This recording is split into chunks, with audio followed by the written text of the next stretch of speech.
The need to protect cultural property was first formalized in the 19th century, when the international humanitarian regime recognized the need to distinguish between civilian and military objects. With the creation of the United Nations after the Second World War and its mandate for ensuring world peace and security, there was a greater demand for clearer codification of rules of conflict. The damage inflicted upon cultural property in several European countries during the Second World War made a convention for cultural property protection a pressing need. Cultural property destruction was a key strategy opted for by the German army, which appropriated several cultural objects, library materials, and artworks during its occupation of various European countries. Thus, the 1954 Hague Convention was proposed under the United Nations Educational, Social and Cultural Organization. This convention forms a lex specialis regime in requiring state parties to commit to the protection of cultural property in situations of armed conflict. The convention is supplemented by 2 protocols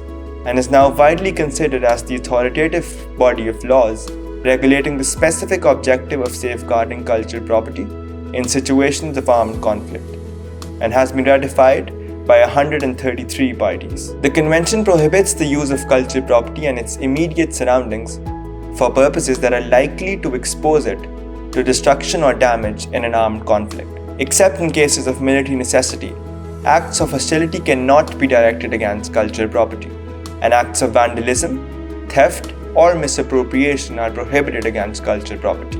The military necessity waiver has been criticized as it is difficult to define exactly what an imperative military necessity requires. An issue arises as to when decisions which overstate the necessities of war result in unjustified destruction of cultural property, especially where this annihilation would also be irreparable. Moreover, it has been argued that weighing the damage of cultural heritage with possible military advantage is very difficult, and not comparing like with like. The second protocol of 1999, which was drafted after cultural property was intentionally damaged in the Balkan Wars, does clarify this military necessity waiver somewhat. It states that it can only be invoked for as long as that cultural property has, by its function, been made into a military objective, and there is no feasible alternative available to obtain a similar military advantage. While the narrowing of the military necessity waiver is a welcome amendment in the law, the addition of a functional use criteria